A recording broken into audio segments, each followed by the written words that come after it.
A quem interessa uma igreja burra na palavra? O irmão lembrou um estudo bíblico de muitos anos atrás, onde dei esse estudo bíblico, por que as pessoas se interessam por igrejas burras, pobres na palavra, pobres no estudo.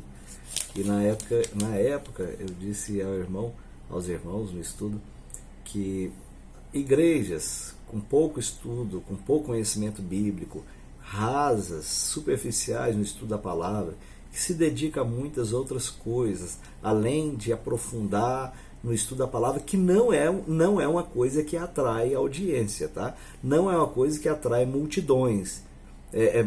A estudo da palavra é muito próximo de oração. Pouquíssimas pessoas participam do culto de oração de fato. As pessoas gostam de espetáculo. A mensagem tem sido substituída por uma massagem espiritual.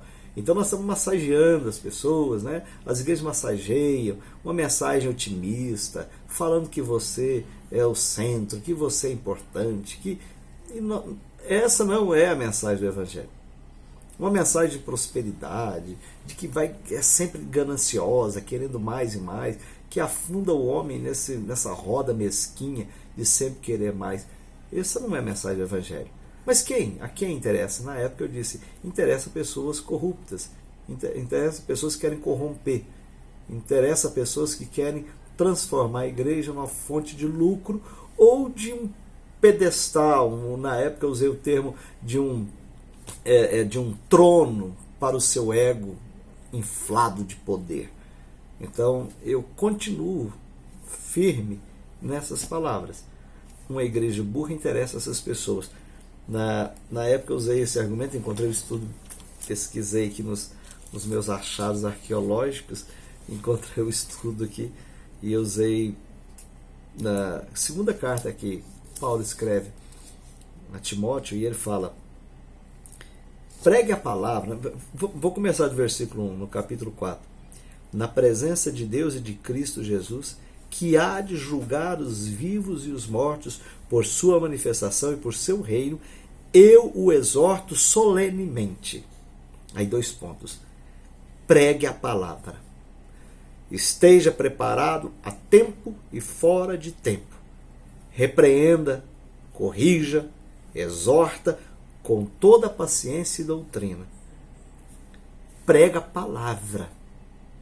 A palavra de Deus é cristocêntrica. É Cristo no centro. Sempre Cristo. Nunca nós. Nós estamos no processo de desmanchar, pedaço por pedaço, eu por eu. Desmanchando cada vez mais, menos nós e mais Cristo. Nós vamos sendo expostos. Nós está acabando eu. Eu desapareço. Ele aparece. É sempre desse jeito. A igreja é assim, é essa igreja que prevalece sobre todas as portas, muralhas do inferno. Depois de falar isso, você fala, pois virá, e já adverte, dizendo o que vai acontecer, que já está acontecendo, pois virá o tempo em que não suportarão a sã doutrina. Ao contrário, sentindo coceira nos ouvidos, juntarão mestres para si mesmos, segundo seus próprios desejos. Troca-se a mensagem pela massagem espiritual. Tira-se uma mensagem que ela é cortante. A mensagem me expõe. Pense você que depois de uma mensagem eu fico melhor. Melhor? Acaba o sossego. Ninguém mais, depois da Bíblia, nós não podemos pecar sossegado. Porque eu sei o erro que eu estou cometendo. Errando e sabendo exatamente o erro que está e o perigo desse erro de me desligar, de fazer com que eu me torne um desconhecido diante de Deus. Então, a mensagem ela não é confortante, a mensagem é cortante, é incisiva, é uma cirurgia sem anestesia. Mas virá o tempo, e já chegou, em que as pessoas vão ter coceira no ouvido e vão juntar mestres para falar aquilo que querem ouvir. Quando é que a gente sabe que a gente está juntando mestres? assim? É porque quando a gente começa a ter reuniões preparadas para falar aquilo que a gente quer ouvir, nós fazemos demais isso. Como nós erramos em fazer isso? Deixa que a palavra siga o seu curso. E o curso é esse, é uma espada cortante. Eles se recusarão a dar ouvidos à verdade, voltando-se para os mitos, para as mentiras, para as fábulas. Você, porém, seja moderado em tudo. Suporta os sofrimentos, faça a obra de um evangelista, cumpre plenamente o seu ministério. O ministério nosso no Evangelho, ele não é mensurado, medido, pesado pelo nosso sucesso. Às vezes a mensagem nossa ela é uma mensagem de conforto e atrai as pessoas para nos ouvir, porque nós estamos falando aquilo que a pessoa quer ouvir. Eu estou alimentando o ego dele, eu estou alimentando as esperanças dele aqui na terra, e atrai essas pessoas, e elas vêm, então vê a multidão. A mensagem do Evangelho é para poucos. A maioria vai saindo e, eu não quero ouvir isso não. Eu não quero, coça a minha vida, eu não quero ouvir essa mensagem. Essa mensagem não é confortante, eu quero ver uma mensagem que me joga para cima. Eu quero ver uma mensagem que me diz que eu sou importante. Eu quero ver uma mensagem que diz que eu sou certo. Não, e a mensagem vai dizer, não é essa a mensagem.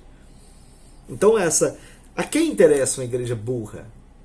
Interessa as pessoas que querem viver da corrupção que podem fazer usando o nome da igreja, transformando ela em fonte de lucro. Antes de falar isso para Timóteo, lá no capítulo, um pouquinho antes, no capítulo, na primeira carta a Timóteo também dá instruções. E na primeira carta ele fala assim, do amor ao dinheiro. E ele fala, no capítulo 1, agora na primeira epístola, no capítulo 6, no versículo 3 em diante. Se alguém ensina falsas doutrinas e não concorda com a sã doutrina do nosso Senhor Jesus Cristo e com o ensino que é segundo a piedade, é orgulhoso e nada entende. Esse tal mostra o interesse doentio por controvérsias e contendas acerca da palavra, que resulta em inveja e brigas, difamações, suspeitas malignas e atritos constantes entre aqueles que têm a mente corrompida e que são privados da verdade, os quais pensam que a piedade é fonte de lucro. Pensam que a igreja dá lucro. A igreja não é para dar lucro para ninguém, nem poder, nem status. Não é. A igreja não é. A igreja fala a verdade não é agradável para as pessoas que aprenderam a viver num mundo mentiroso, de ilusão, tentando criar novamente o Éden nessa terra, um paraíso artificial, como posso dizer hoje, usaria a linguagem de hoje, criar um condomínio fechado celestial, o condomínio do reino. Ele não existe, onde tudo é lindinho, bonitinho, onde é tudo maravilhoso. Você faz uma muralha em volta e aí você coloca as pessoas que têm condição de pagar aqui para viver ali dentro, e eles vivem naquela bolha como se fosse, eu vivo num mundo maravilhoso, mas uma hora vai ter que encarar a realidade lá de fora, vai ter que respirar o ar de um planeta só, vai ter que olhar a realidade. Mas as pessoas, ele diz uma coisa curiosa aqui, interessante aqui, as pessoas que agem assim, transformam a igreja em fonte de lucro, eles já têm a mente corrompida. Ou seja, eles já têm um distúrbio na mente onde ele está acreditando que é verdade.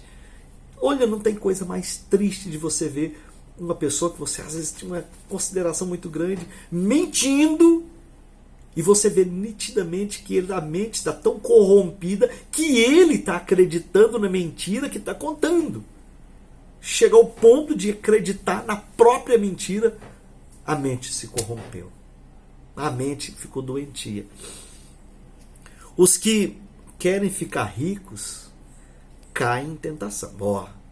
Os que querem ficar ricos caem em tentação, em armadilhas e em muitos desejos descontrolados e nocivos que levam os homens a mergulharem na ruína e na destruição. Pois o amor ao dinheiro é a raiz de todos os males. Tá? O amor ao dinheiro é a raiz de todo. Tem hora que a gente lê, quando a gente lê esses versículos, a gente pensa assim, mas será que essa é a Bíblia que eles ainda usam? As pessoas que estão aí ultimamente, um grupo muito grande de pregadores, será que essa é a Bíblia que eles ainda estão lendo? Será que eles fazem a leitura desses textos? Parece que esse texto não existe. Timóteo faz uma orientação e fala assim, olha, se a gente tendo o que comer e o que vestir, tá bom. Dá para acreditar que ele fala isso?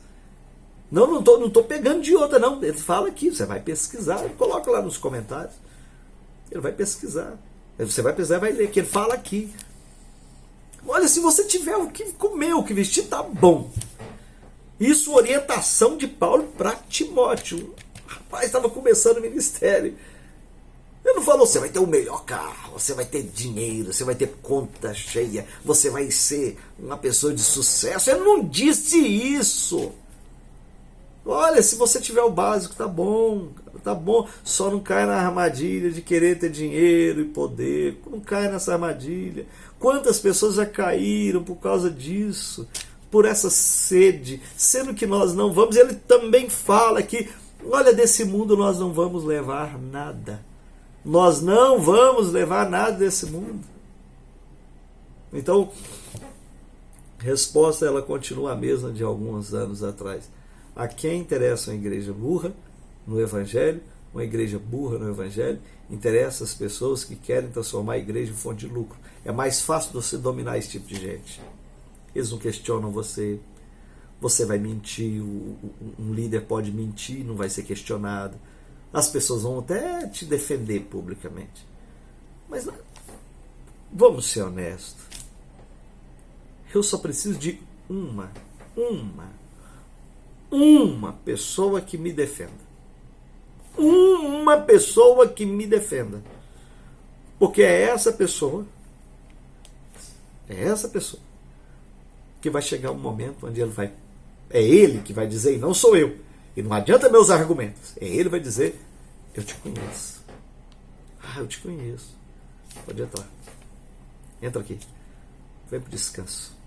Agora é uma outra etapa. Vem cá. Essa aqui terminou. Vem cá.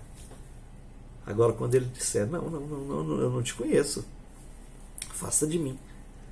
Não, seus argumentos não vão funcionar.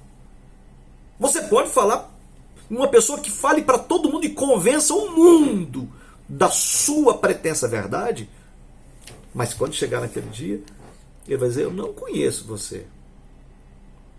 Aí você vai dizer, mas eu expulsei demônio, eu preguei, eu arrastei multidões, eu falei no seu nome, eu fiz sinais e maravilhas, e afasta de mim. Eu não conheço você. Por que não conhece? Porque para ser conhecido nós temos que seguir esses princípios. Eu honestamente, eu termino de falar isso aqui, gravar o que eu estou falando, mas pensando comigo mesmo aqui, você tem alguma dignidade para falar isso? Você podia falar isso? Você devia falar isso? Não.